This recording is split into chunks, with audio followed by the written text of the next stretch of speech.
I'm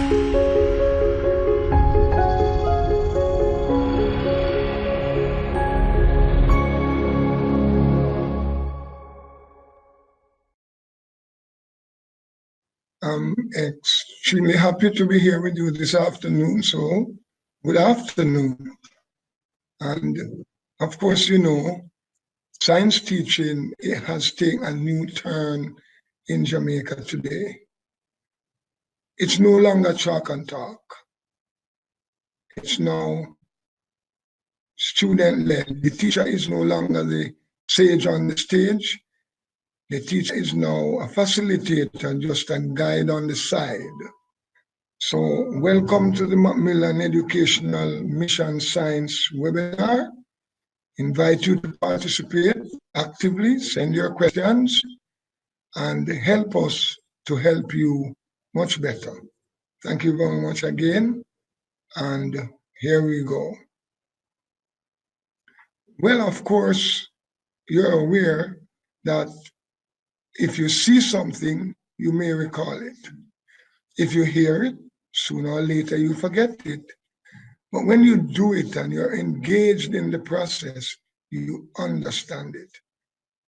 That's a saying that goes all the way back to, I don't know when, prehistory perhaps. I was able to find out that it's an ancient Chinese proverbs.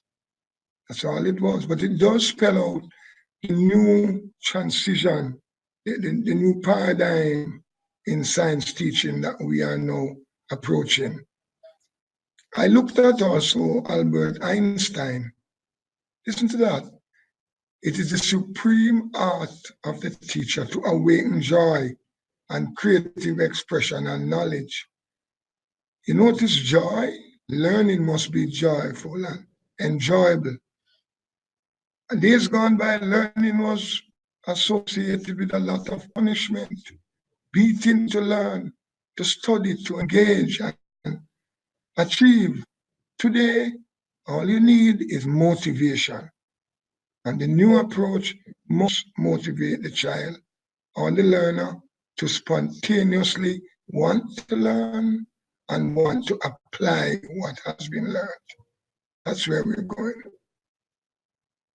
Other sayings, we now understand that higher level learning is more likely to occur in the brain of a student who is emotionally secure than in the brain of a student who is scared, upset, anxious, and stressed. Those are things we need to take or remove from the classroom. How many students are scared, upset, anxious, or stressed? How many students do we make scared, upset, anxious, or stressed? We need to be aware and we need to move away from that kind of setting. The learning environment must have no anxiety, no scare, no upset, quarrel, or miserableness, and of course, no stress. Learning must be fun. Those are my saying in particular. You see the names of the people who have said them. The test of a good teacher is not how many questions he can ask his pupils that they will answer readily, but how many questions he inspires them to ask him, which he finds it hard to answer. You see, if the student cannot ask the teacher a hard question, then there can be no progress. If the student does not excel beyond the teacher, there can be no progress. Teachers need to recognize that we're teaching children to be better than we are and to become better than we ever will be in the next generation. So that's how life is. Just have to teach them well and respect them during the process. You know, some of us are traditionalists. We are behaviorists. And we believe that learning is a change in behavior. We are basically Pavlov experimentalists, motivating the dog to salivate, But that's not teaching. Behaviourists believes that it is possible for the teacher to impart knowledge to the student. How could a teacher impart knowledge? The whole theme, the whole old-time system cannot work in the 21st century. And we cannot use 20th century methods to teach 21st century children. They will isolate us. We will not engage them. They will not respect what we're saying, and we will have more disciplinary problems than ever. Students that are engaged will not talk and waste time. So, constructivism is the learning theory that suggests that humans construct knowledge and meaning from their, I might add, learning experience within the learning environment. You have to set the learning experiences. You have to engage the students first. You must know what the learning objectives are. Select suitable learning activities to create learning experiences that within the learning environment that will promote learning of the objectives so that the students can tell us what they have learned, if they have achieved the objectives. Otherwise, we have to keep trying. It must be student-centered. It must be based on students thinking it out, thinking it through, getting problems to solve, working at it anxiously on their own.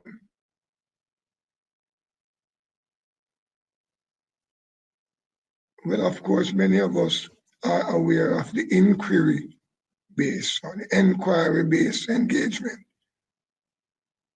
It's an investigative approach to teaching and learning where students are provided with opportunities to investigate a problem, search for possible solutions,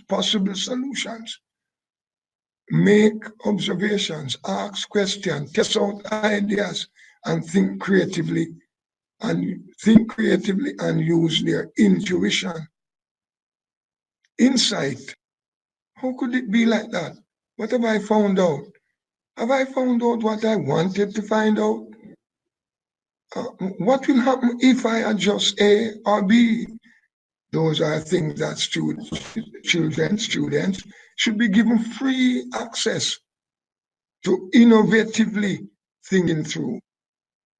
There seems to be an issue with the fixed curriculum and the concept that I have to finish the curriculum, because this inquiry base takes time. It gives students the latitude they need, and so it's a new approach to learning. In a sense, science facilitates inquiry. It involves students doing science where they have opportunities to explore possible solutions, develop explanations for the phenomena under investigation, elaborate on concepts and processes, and evaluate and assess their understanding in the light of available evidence collected by experimenting. So the telling won't work. We're not into the telling. The chalk and talk and the notes, copious quantities of notes, is not going to promote learning, and it's not going to engender the kind of new student that will be ready for tomorrow's world. How are we going to do it? Here's the teacher's role. This approach to teaching relies on teachers recognizing the importance of presenting problems to students that will challenge their current conceptual understanding. So they are forced to reconcile anomalous misconceptions and alternative ideas and thinking, and construct new understanding based on analyzed experiences based on experimenting. This is a whole new strategy towards teaching. Every sentence observed indicate to the teacher how to proceed. For example, reconcile anomalous misconceptions. If a child accepts that soil gets their food, plants get their food from the soil, so it won't grow, then why not let us plant soil or peas on newspaper?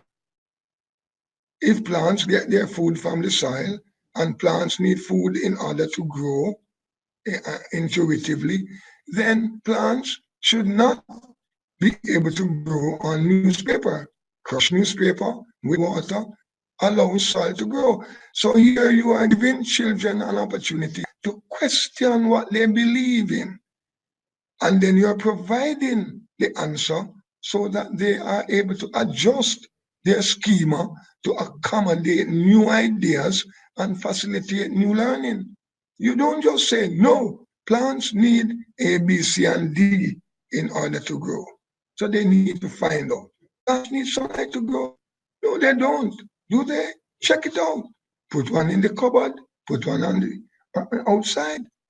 Does the one in the cupboard grow? Does the one outside grow? Have them investigate and find out.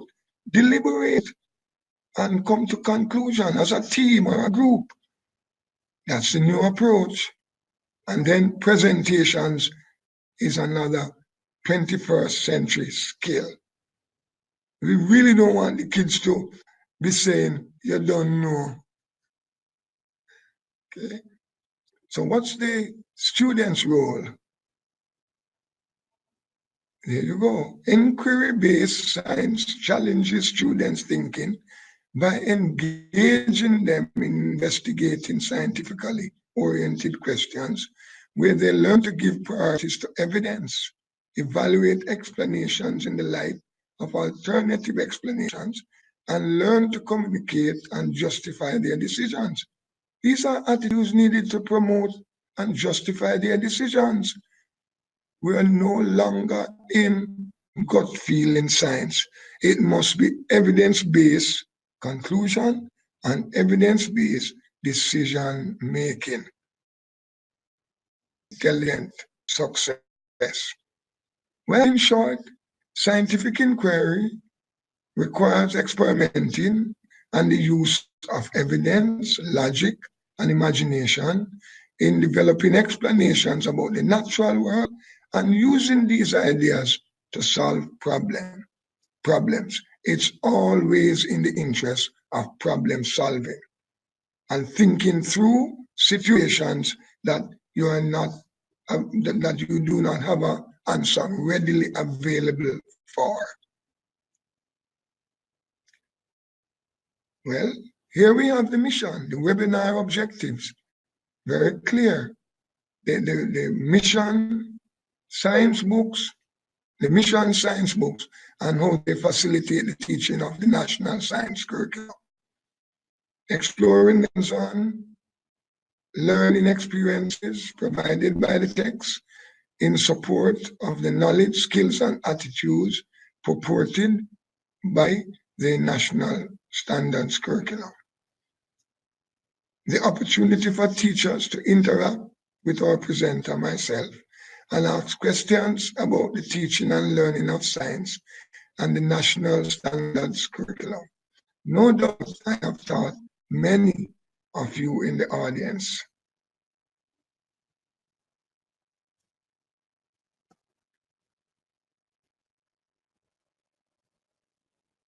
Go on. Well, the national science curriculum, as you already know, is based on the content of the government's curriculum. The context of science are also laid out alongside. So it's not just the content and the concepts, but the context is also there. So the science lessons are embedded in a kind of everyday environment.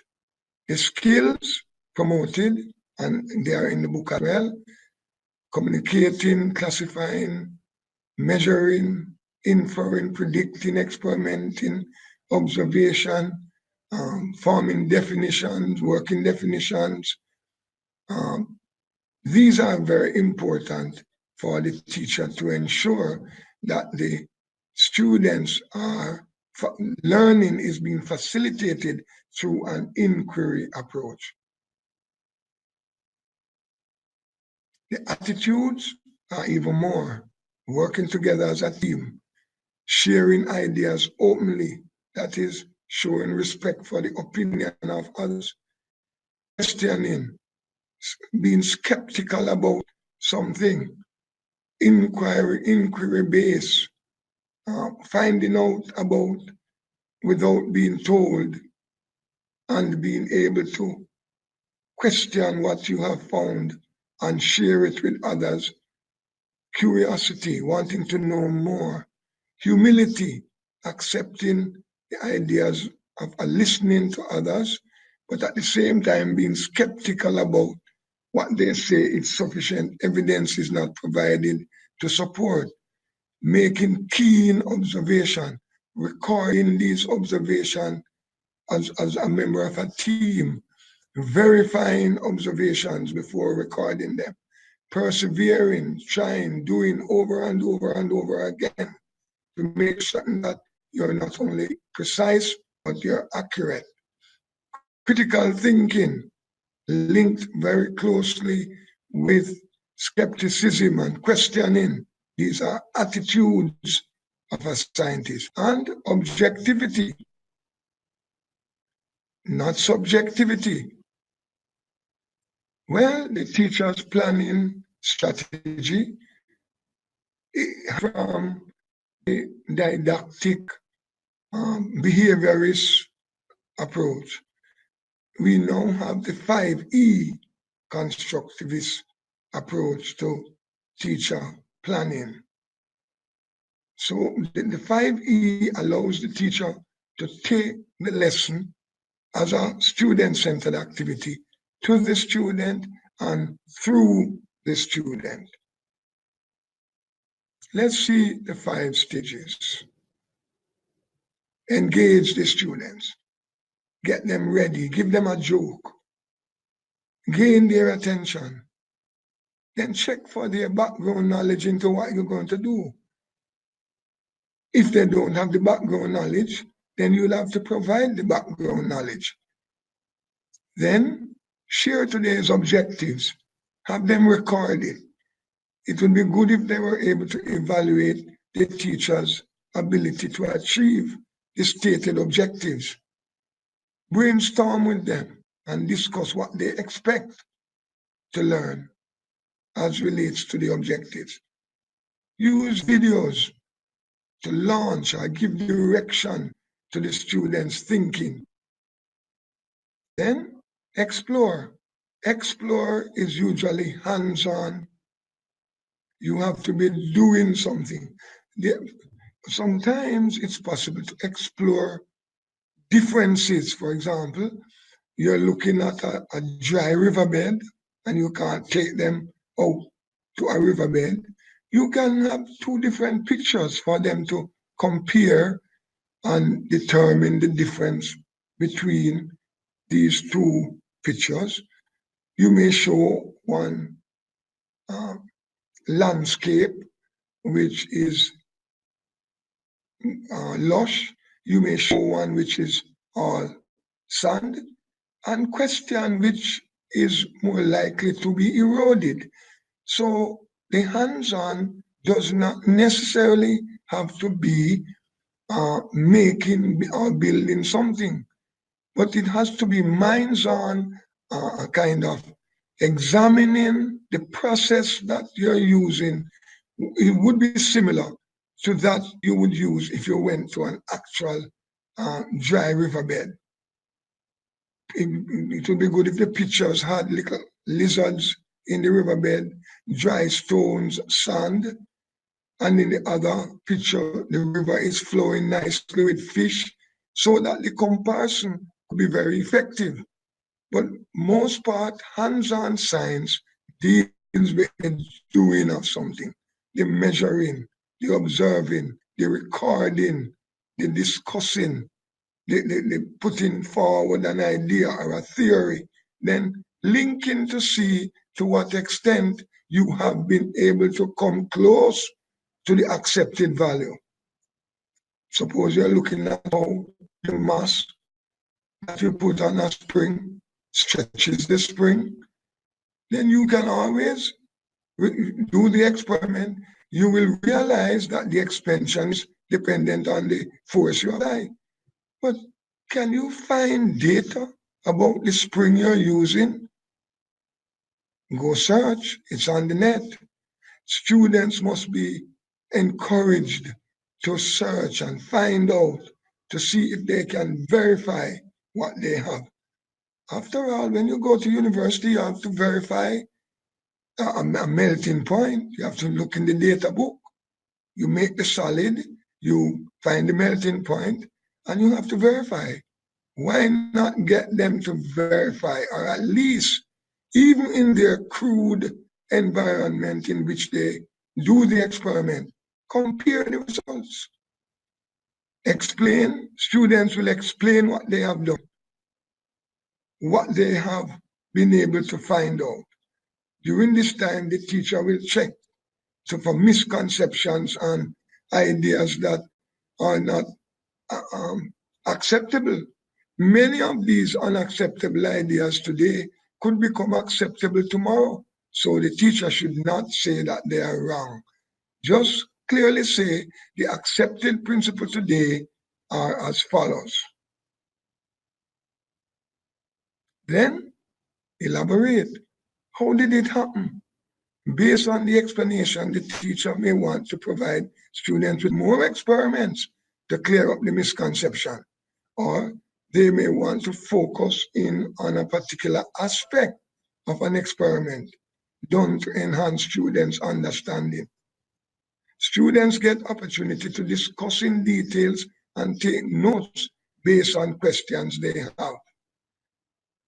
If the teacher wishes to give notes, the notes must be based on a focused question, a question we are answering. To give copious quantities of notes on which tests will be set is of no help to the learner. Just rote learning. Well, evaluate, assess, and balance their understanding. They might use multiple tools to do this. Role play, act like a scientist, put on a skit, make a poster, make a song, make a presentation to the class, and this would support the traditional way of a small multiple choice, structured question, and a short essay to develop all the skills in a rounded manner. It's important to note that if we continue to assess based only on writing, only one set of children will get A. When we assess broadly, a student who gets A in the writing will get a B in the poster competition, while one who gets a B in the poster competition, one who gets an A in the poster competition could get a B in the writing. That would balance the assessment. Okay. The 5E supports inquiry, as you know. The role of the teacher is to facilitate, support students as they use prior knowledge to build new knowledge. The teacher can abandon chalk and talk and encourage focused questions, discussion, questioning, exploration, guided as well as free discovery. Critical thinking and problem solving becomes the underpinning specific objectives of the specific objectives and the expected outcome. Vygotsky is the leader in the thinking of 5E, along with Piaget. But I believe that Vygotsky played a greater part, and Vygotsky in today's understanding of 5E, where students are working together, where social development is fundamental for learning, is brought out where if you ask a student to explain to another student, after you have explained, then the student who understands it is better able to explain it to their colleague than you are. Check it. This is what 5E is always doing, asking questions. Where, why, who, what, how, when. Teacher, that's the question you are to ask the students. And that's the question you are to expect them to ask you. From time to time while you're teaching, just say, do you have any questions? I don't hear enough of that being asked in the classroom. I hear, have you finished writing the notes?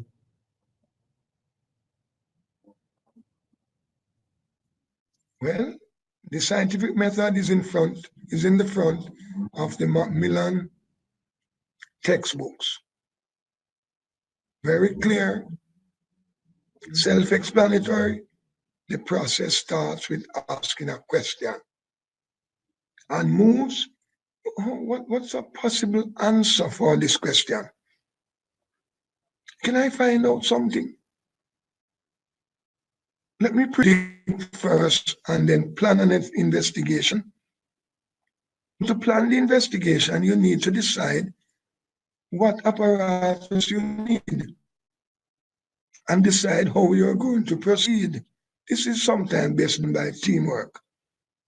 Then upon completing the investigation, make observations, record your results, make sense of the results.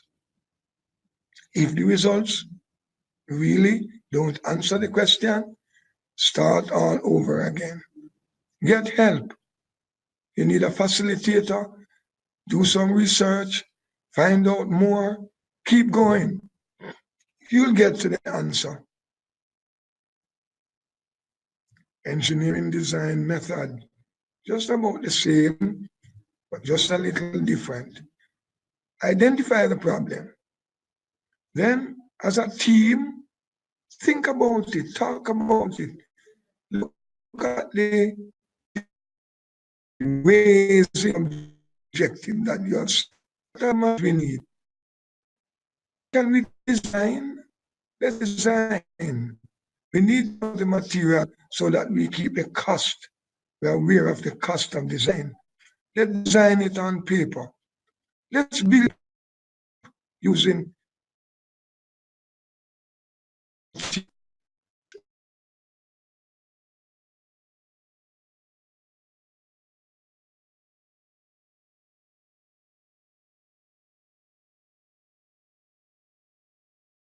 work to solve the problem at the outset. It just again modify it.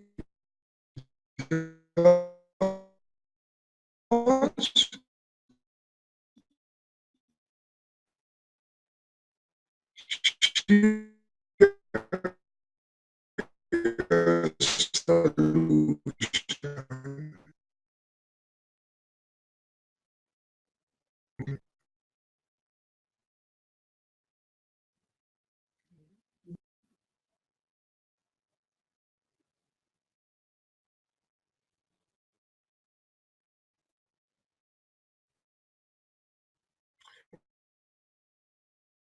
The idea of design we gave, we student the task of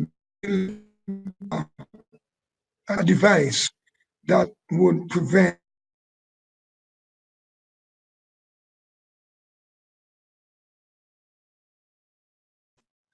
and we asked them to build a device in a small box to protect this ice from melting. Use the materials you need. But they built made their apparatus. They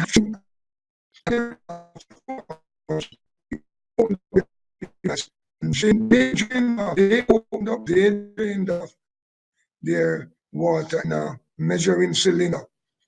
and the one that had the least water in the bag won.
Right?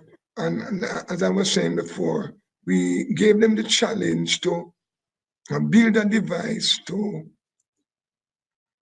hold an egg and to build it in such a way that if the box with the egg fell from a third floor building, the egg would not break. Again, some people made it very well. Some people use straw to make a spring in the bottom of the container. Some use newspaper and wound up the newspaper in such a way that the egg was suspended. These are children below the age of 12. The other one we gave them a newspaper, a big newspaper, a whole newspaper. And they were to use it to build a device that could hold up a 1 kilogram mass. And we gave them 2 meters of masking tape along with the newspaper, and they built several devices.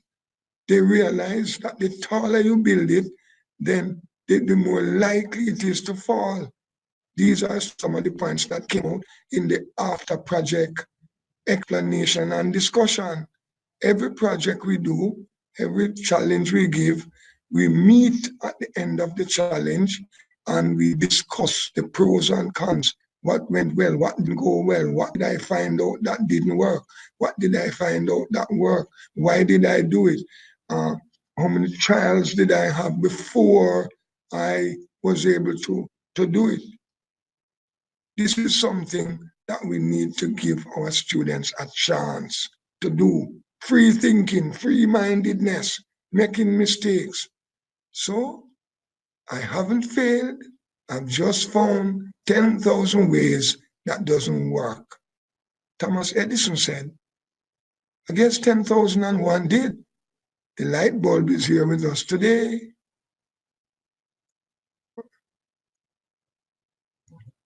Now the Macmillan textbooks drive the NSC. It is written to support the NSC. So as they write, they reflect on the NSC.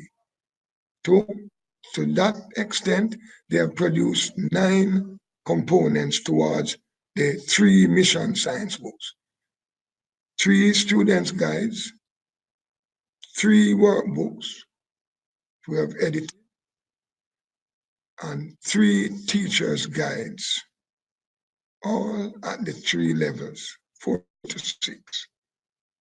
Fun science. This is what the mission science provides, so in support of the national science curriculum. Each unit corresponds to the NSC, and each unit is divided into topics linking to the focus questions in the curriculum. A real-life inquiry-based approach, encouraging students to develop key scientific skills. It nurtures an early interest in STEM, that is science, technology, engineering, and math subjects, by highlighting how mathematics, technology, and engineering design practices relates to the lessons. Look out for the information technology icons and math icons in the book, and you will see the integration of science, maths, and technology. And all of that comes together to facilitate the engineering. Here are the teacher's guide available for free online. And their role is to introduce to the curriculum, to introduce the teachers to the curriculum and the new teaching approach. Teachers have to give up some of their control, give it to the students, and then take control of the situation called learning. Otherwise, we'll only be teaching. And when you're teaching, you're taking no responsibility for learning. Why not be a facilitator of learning rather than a teacher? The Macmillan Teacher's Guides explain and describes and allows you to facilitate learning in the way required by the NSC. It advises you on how to plan active student-led lessons, section by section walk through these lessons.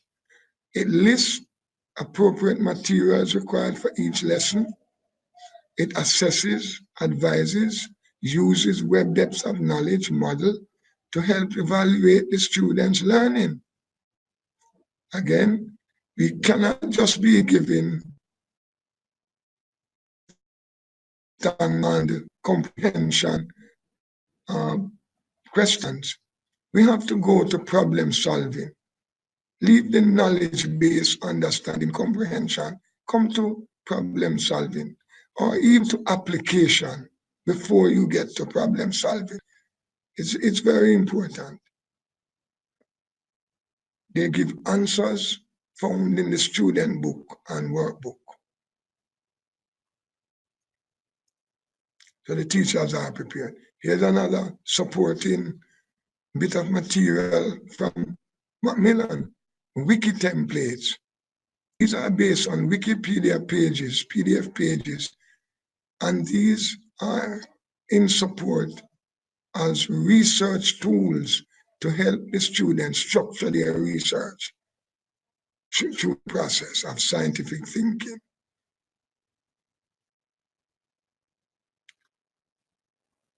Additional online classroom resources are available. There's a new version of the set of books, and the new version of the check. For this new version, check your learning pages online for any teachers working with the 2018 edition and beyond. After edition, the new edition with updated assessment pages, more in the style of PEP, is coming soon.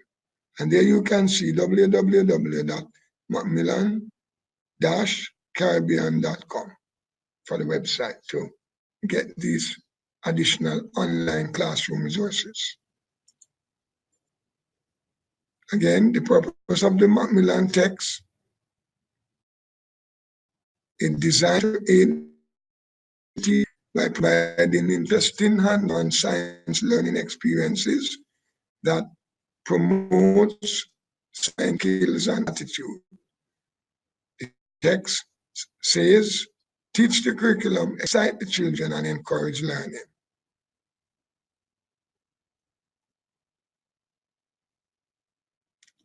Now we're going to do a few hands-on activities that supports the Macmillan Mission Science. Hope you have been trying simple activities. Simple activities promote big science. The stretching an elastic band today becomes the force called tension at its level. Students who play around with these activities in their early days are better able to understand and associate these early activities with activities in high school and concepts that are important for their exams. Let's do a few of them. The first activity comes from the activity one is from the grade 4 book. How can the senses be tricked?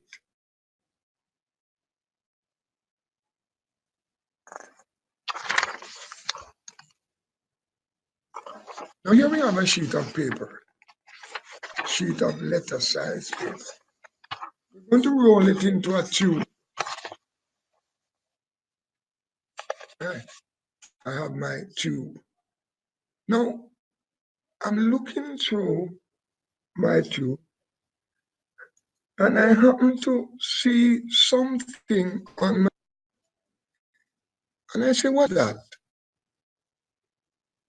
So I brush it. But as I bring my hand near to my paper, if you try, you'll see it appears as if there's a, oh, you check it out for yourself. If you do, you will see that it appears as if there's a hole in the center of my hand. How could this be? Ah, really, really tricky. My eyes are playing tricks on me, are they not? Let's see why.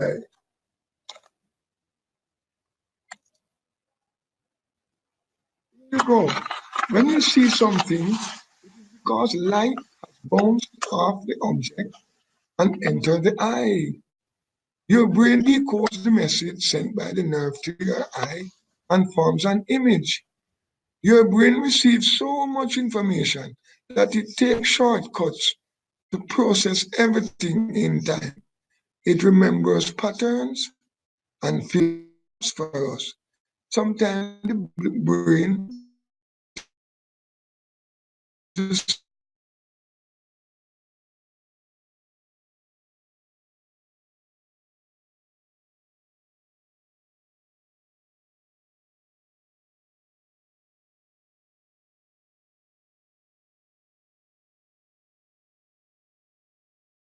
slightly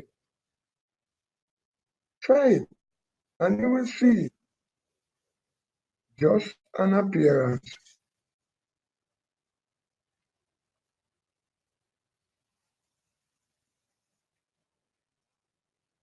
The next activity is contact and non-contact forces.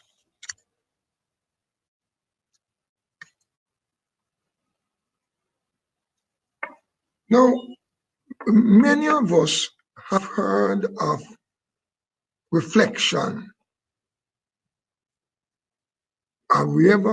Do we know that reflection is what we see in the mirror? For some people, reflection is something else. They're not really aware. Some of us, we hear also about repulsion, attraction. These are something that we study by heart. Oh, like poles repel and like poles attract. Do we really know what they are? No, we have never really experienced repulsion and attraction. So here we go. You can't possibly push them together. They are repelling each other. They're pushing off each other. You can't. Over here, these are like poles, south and south. Can't get them together at all. Here, easily. So here, like poles repel, like poles push apart, attract. Now, suppose I should have one magnet on my table and I should build a box with opposite poles, I could cause the box to levitate. I could place one magnet over the other magnet and it could just float. And if I make a train with opposite, with like poles, I could make a levitation, a train that would not experience any friction in its motion. Research and find out about the magnetic levitation train. You can always use these experiments to design. You use ideas to design. Here you are. Here's another. These are good activities for boys. Boys are always finding magnets. Another activity for boy is electricity. They're always using their batteries and bulbs. They're always taking apart their toy cars. They want to know how the motor works. These are important activities for boys and girls, because girls now are into physics, just as much as boys are. Mirrors, just about all activities if boys are motivated, because the science is fun. And if boys are having fun, they're measuring, they are relating. It's just all activities are good for them. But of course, the magnet that they find all the time, the marbles that they play, so you can, things like collision, what happens when one object strikes another object, how the objects behave. As a matter of fact, if they realize that these little things that they are doing have jargon associated with it, then they will take it more seriously. They're playing with a magnet. Oh, so repulsion is going on there. Oh, so when I see my image in the mirror, that's a reflection. So when teacher asks me the properties of reflection, I know that the image I see in the mirror is the same size as I am. And it is the same distance behind the mirror as I am in front. So these household events and activities need to be brought into the scientific framework. That is we as teachers call Sunday learning. Let the learning be out there. Bring in the concept, bring it into everyday life, and then elucidate it with big words. And they will learn it quite easily. Here's one in which they will formulate.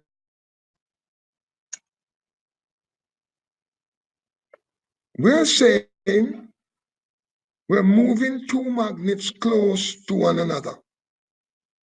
We are observing this magnet. We're moving up the one on the right. It's becoming closer, closer, closer, closer.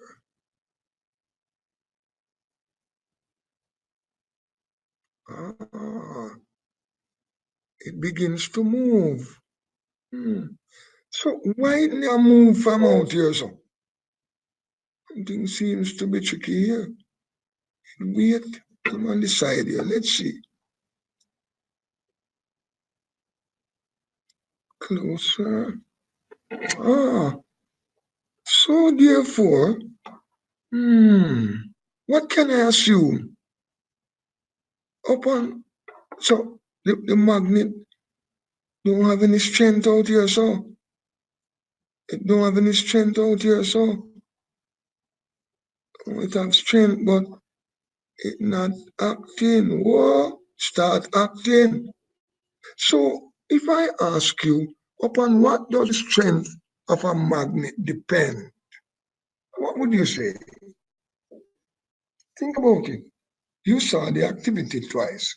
Upon what does the strength of a magnet depends? Oh yes, The strength of a magnet depends on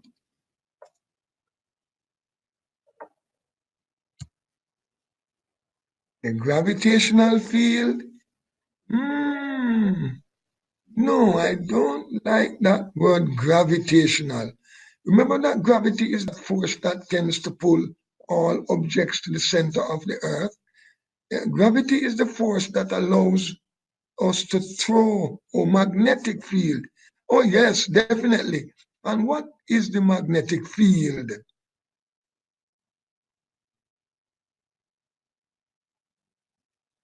What's the magnetic field? Of course, it's the area over which the magnet has influence, not just attraction, repulsion as well, because it can also push it away. No, but is that what the strength of a magnet depends on? Two magnets? Upon what does it depend? The force of attraction or repulsion between two magnets. What does it depend on? The question is, upon what does the strength, let me see if I can phrase it in an easier way. Upon what does the strength of a magnet depend? Upon what does the force of attraction or repulsion between two magnets depend? On what does the force of attraction or repulsion between two magnets depend? The size of the magnet? So if I had one big magnet far out here on the right, and it would have a greater impact, I'm sure, size to a certain extent. But in this activity, upon what? There you go. The strength, the force of attraction between two magnets, the force of attraction or repulsion between two magnets is dependent on the distance separating the two magnets. The closer you get, the greater the force of attraction or repulsion. Now, a child who does this activity will realize when they get to third form that the force of attraction or repulsion, when he sees the formula Q1, Q2 over D squared, inverse square law, he will immediately be able to relate to this idea. So what we're doing at primary level is feeding into the high school concepts that they are to learn. He will get the formula.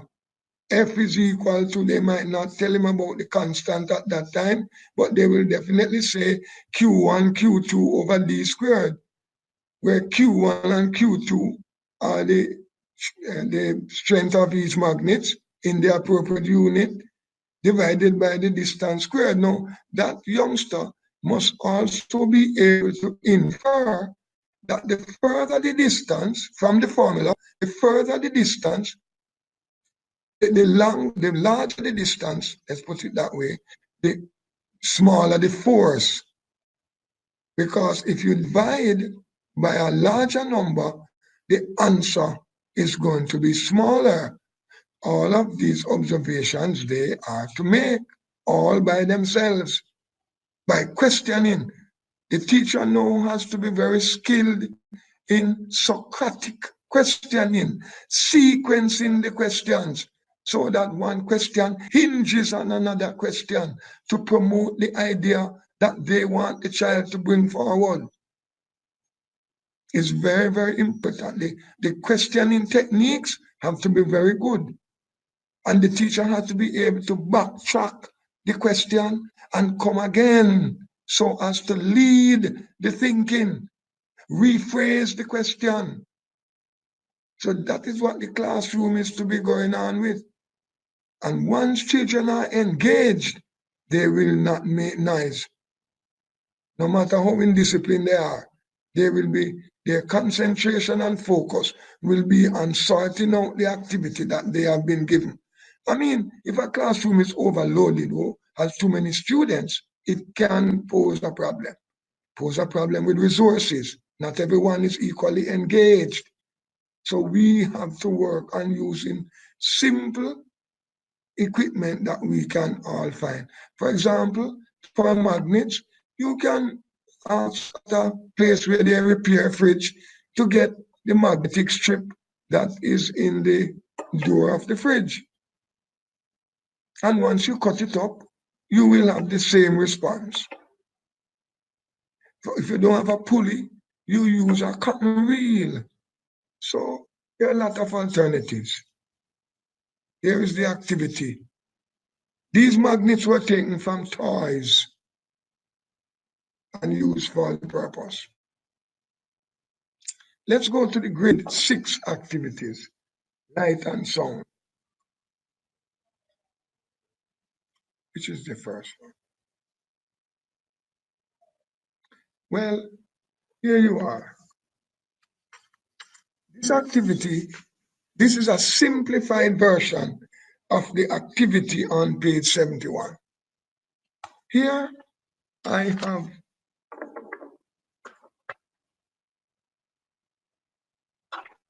taken a sheet of paper, folded it,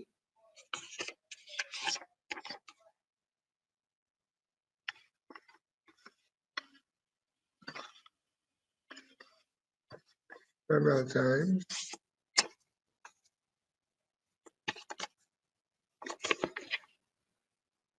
neatly, getting it into 4 parts. There are 4 people in the group.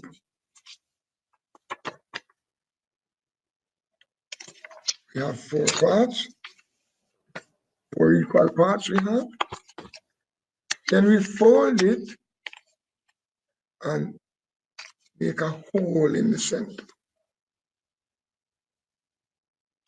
Then we open it and we give 1 to each child in the group. Here I am acting as 2 children. Feels like fun. I am, oh, I can see you now. But I can't see you now. I can see you now. I can't see you now. Why can't I see you now? And why can I see you now? Why? A simple observation. I can't see you now, and I can see you now. Why? So the other students, please listen.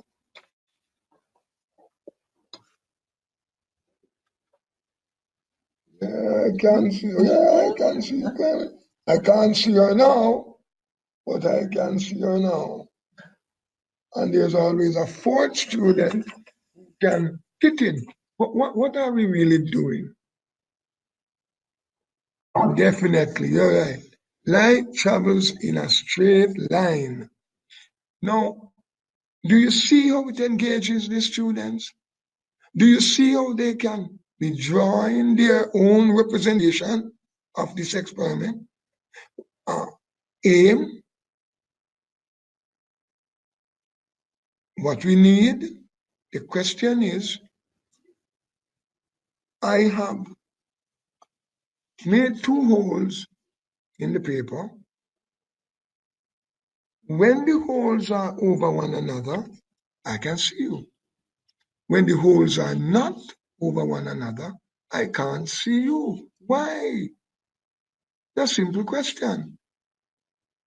I can't see you when the holes are not over one another because light travels in a straight line. Simple and engaging.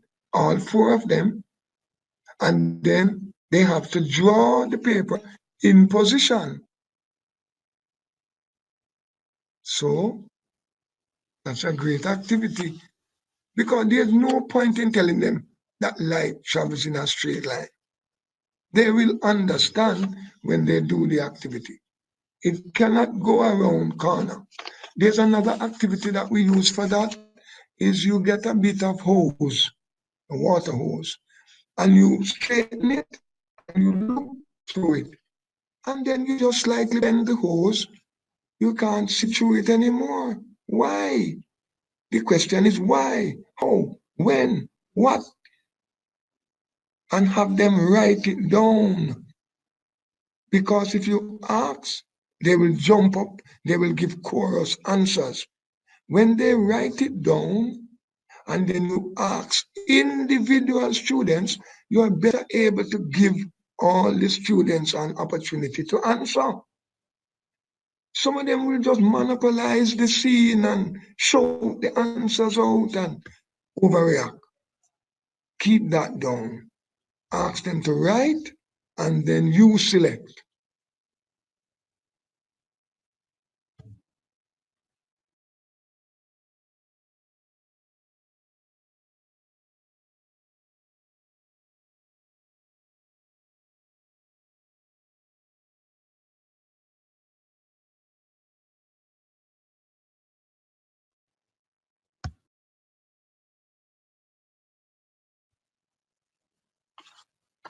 Let's do another activity.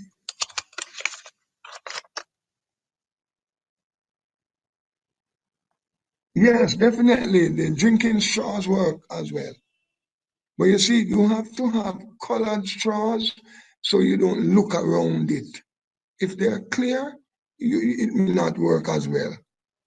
But colored straws work fine. Very good. Thank you for that innovation. Now, sound. Sound is a vibration. If there are no vibrations, there can be no sound given off. Now, something has to vibrate for sound to be given off. Have you ever been walking with an open bottle, on the beach or in a windy condition, and you hear the wind making a sound as it rushes over the top of the open bottle? Yes.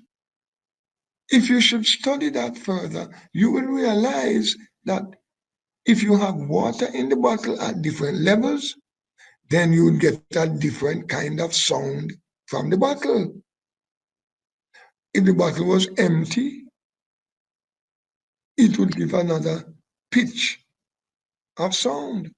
Here, we're going to use a ruler that we're going to call a vibrating arm.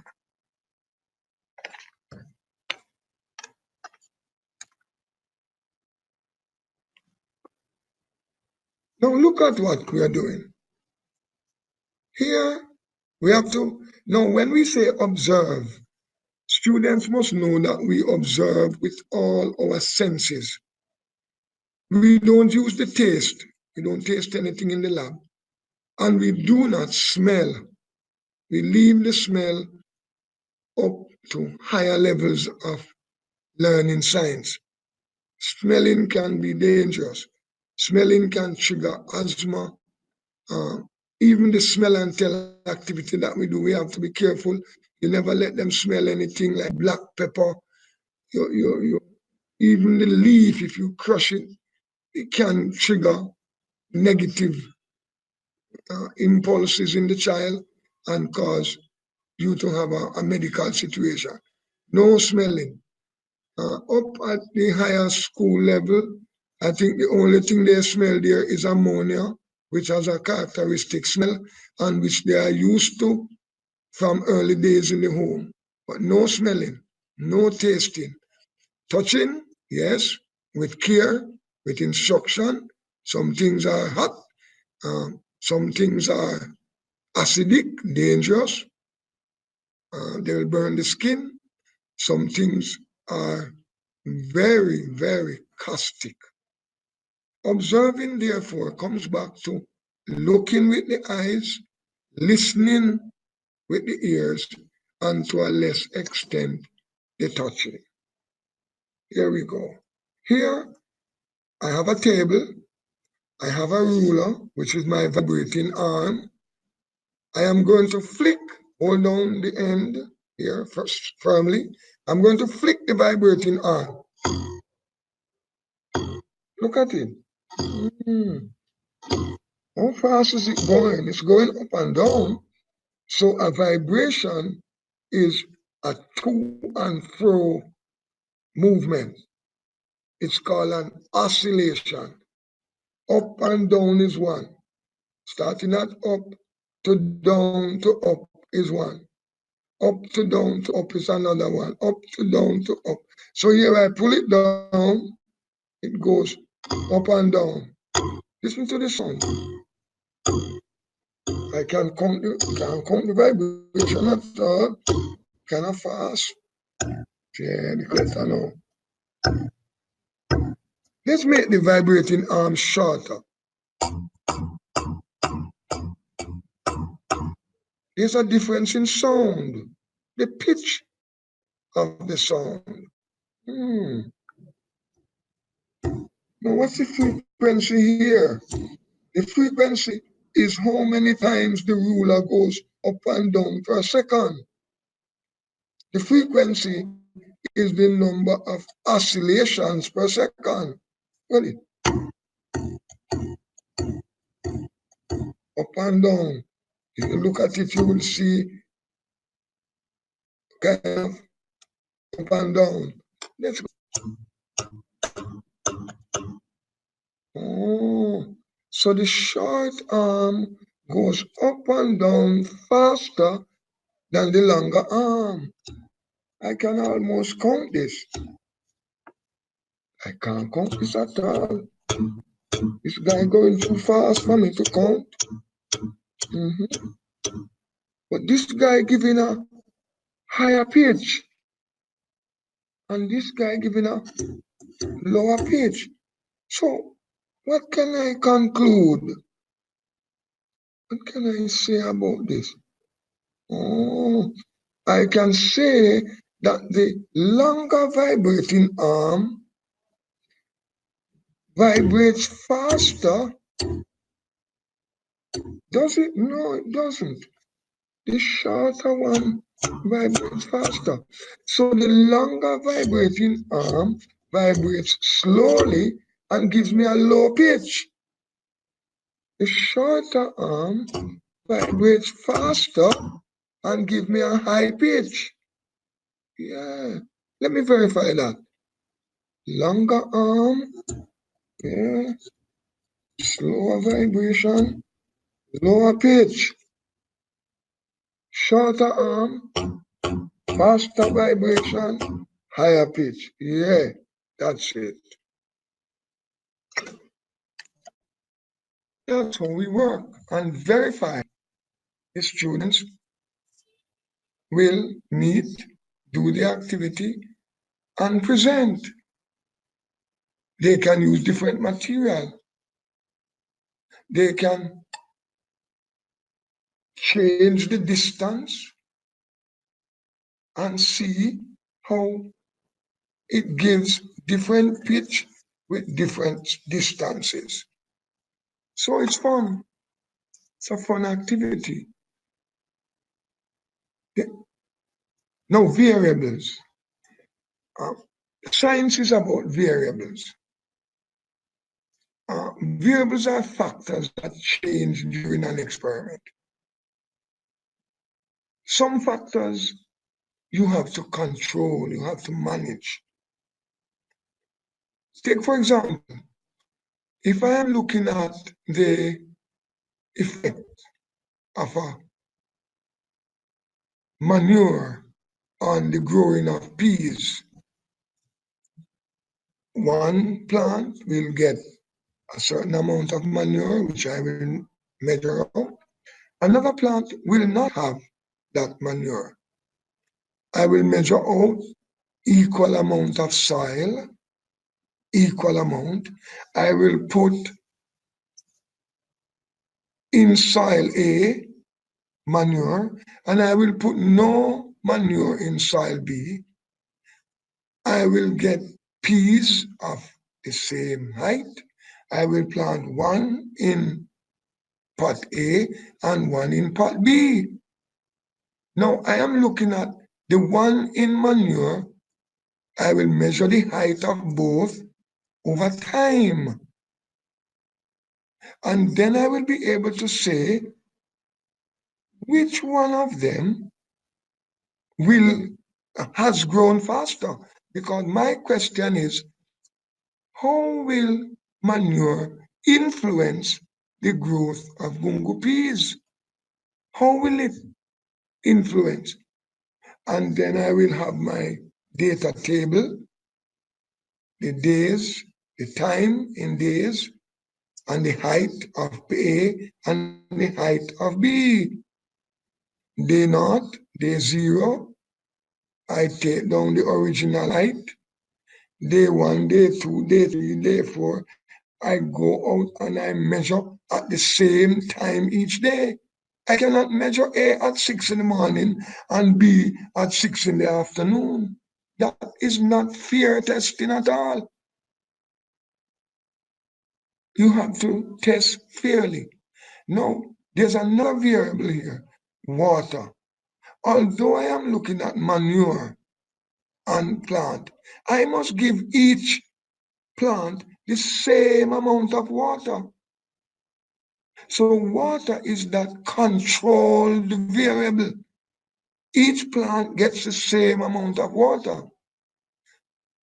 The time against height, in the long run, when I draw the graph, I will realize that the one with manure grows faster.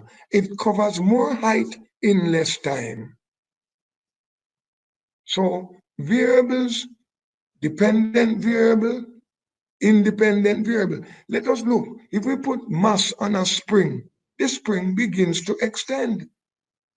If we change the mass, then the extension in the spring varies also. The mass that we put on, the length of the spring is the dependent variable. It depends on the mass that we put on the spring. The mass is the independent variable, and the length of the string is the responding variable.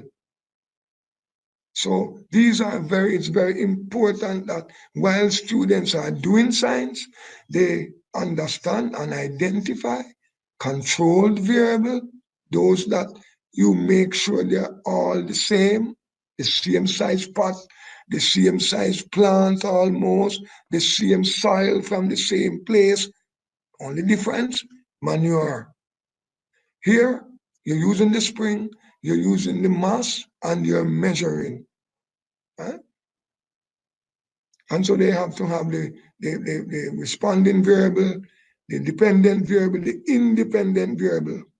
Anytime you're measuring and relating and you're looking at cause and effect, you must be very careful to manage those variables that you have to control. Some of them you can't manage, like changing the weather, changing the temperature. Temperature can drop 2 degrees in 10 minutes. So, but they are not working at high levels. They are young scientists, and you must ask them to identify sources of error and precautions that they took to manage those sources of error and ensure that those sources of error did not destroy the validity of your experiment.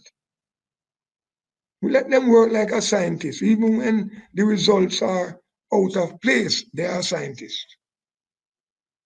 Now, of course, you see that the hands-on activities must be based, the science teaching must be based on hands-on activities. These activities have to be discussed by the students and with the students. A student's conclusion must be based on observation.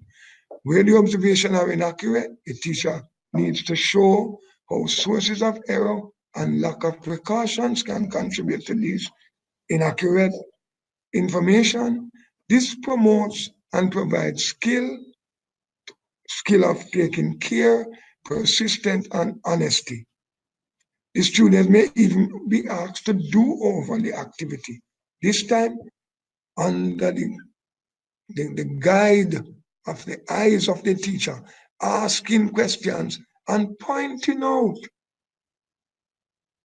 where events may be destroying the results. Students must learn to understand that science is about taking care to observe, carry out, and think in a particular way. That's all science is.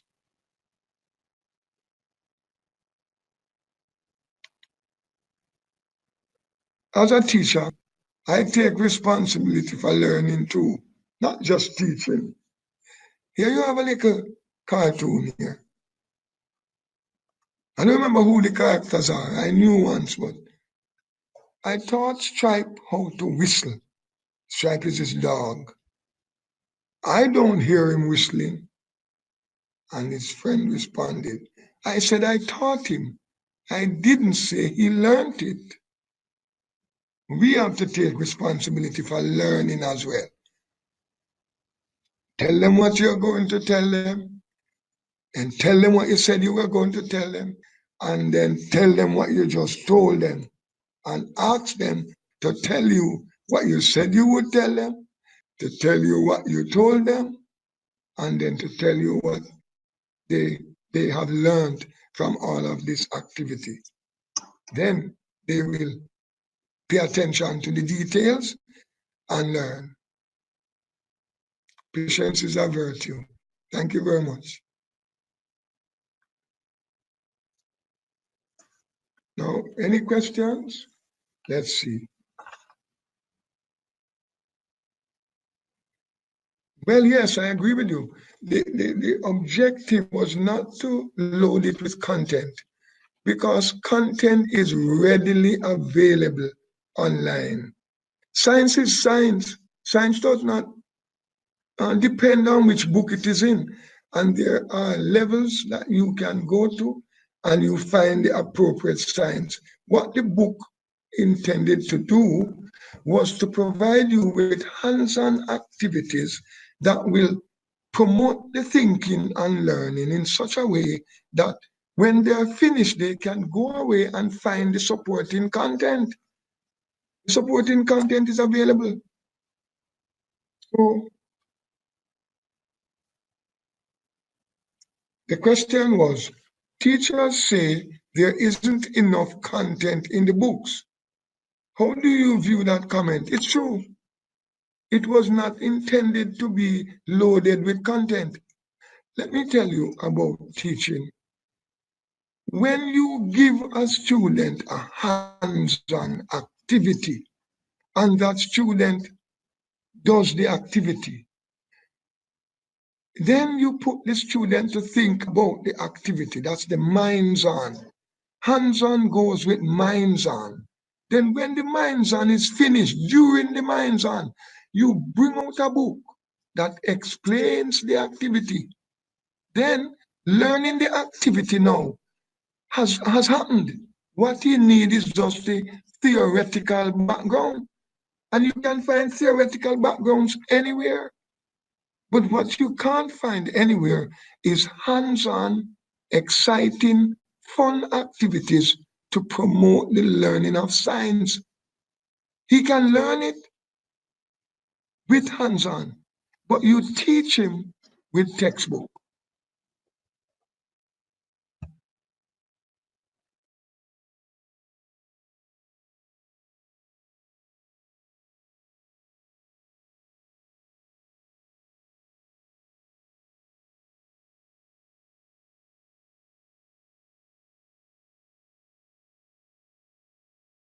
It's not a content book. It's a concept learning book brought on by the use of hands-on, minds-on activity. And that's a new approach to science teaching. The old way of giving content first is out of the loop. Content comes last after the student has been sufficiently mesmerized by his observation. I wonder what is happening here. Then you slip him a little content and say, oh, I remember doing some work with some teachers in which we looked at sinking and floating. And this is how we did it. We first measured a mass using a spring balance in air. So it weighs 6.5 grams in air. Now let's measure it in water. So we immerse the mass in water. And we were completely amazed. The teacher started saying, what? Oh, what? No, before we did that, we asked them to write down what they think would happen if we weighed it in water. And they wrote it down, and we went around and we circled their answer to make certain that they couldn't change the answer they had. Some people say it would weigh more, some say it would weigh less, some said it wouldn't change. And I took down the statistics on the board. 6 said it would change, 5 it wouldn't change, 4 it would change more, 5 it would be less. All right. Excuse me. Then we weighed it, and they realized that it weighed less. They must now give an explanation out of their heads for why it weighed less. They must also reconcile with the fact that some of them said it wouldn't change. So why it changed? Some said it would weigh more, but it didn't weigh more. So why it didn't weigh more? They must now provide me with an explanation for why they made that conclusion. While the people who said it would weigh less, they too must provide an explanation. So when they wrote their explanation, I took explanations around the room, and that led to my understanding of their misconceptions. Okay, so here I said to them now, suppose we should weigh it in salt water. What do you think would happen? Right? So they wrote down again. This time, a lot of them say it will weigh more. Because salt, how you mean weigh more? Then when we weighed it in salt water, it weighed less than it weighed in fresh water. Why? We haven't talked about upthrust yet. We haven't talked about Archimedes' principle. We haven't talked about buoyancy yet. No content like that. All they're doing, they're testing and observing and trying to explain using what they think is happening to explain what they have observed. So when we did that activity, we went on to say, what is happening? And they were able to tell me that there is a force pushing it out of the water. And that is when we went now to the internet and we found diagrams of what they were doing and theory based on upthrust. All of it was there. And then we said, okay, let us find the density of each one. They had already learned how to find mass and how to find volume with the measuring cylinder. And when they found the density, they realized that sinking and floating depended on the density. They were able to research that because they had the fundamental concepts already. The content can follow.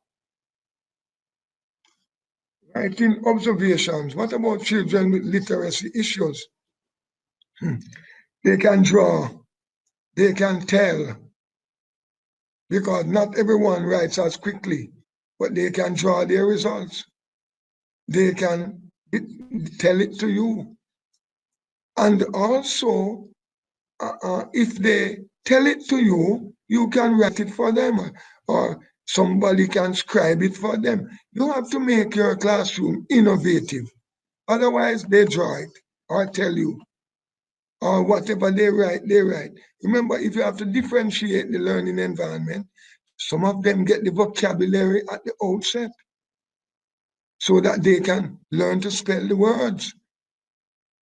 And that is where we start off with the slower ones. The more advanced will write sentences, complete sentences.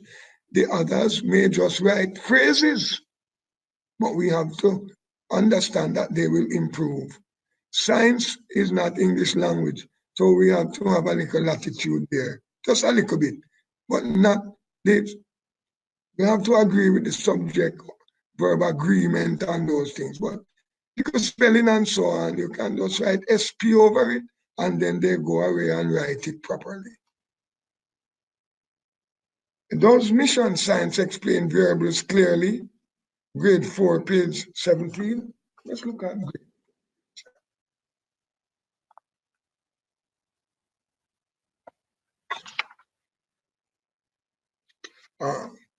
How to make a good table. First, decide what you will investigate. This is the independent variable. In the table below, this is your data. Next, decide. Here, they are not really discussing variables. They are looking at making a table and identifying what goes into the table as a variable.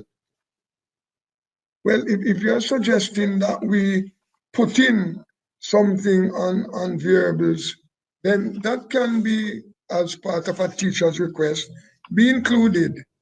Macmillan is really open to suggestions like these. So I'm sure that the next set of books will have variables better explained, and I'm sure they'll write something, leave it with Mr. Livingston at the bookshop, and he will make certain that teachers who want to know more about variables and how to describe variables as dependent, independent, and controlled variables will get a copy of it. So thank you very much for that suggestion. But they were not looking at variables here. They were looking at how to identify what goes on a table.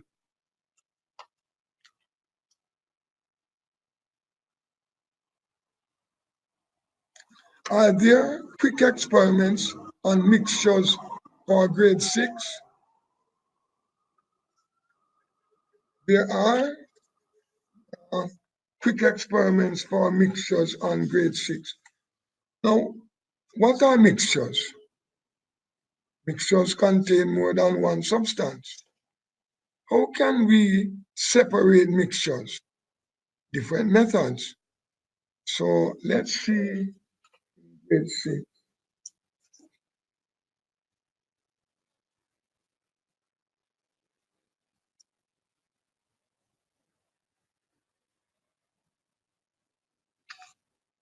Put your finger, stay safe. Let's see. Mixing substances, investigating mixtures.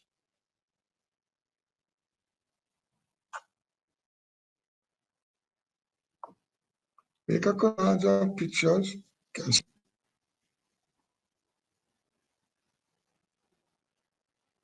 Mixtures, mixing substances. Mix together the following in the table.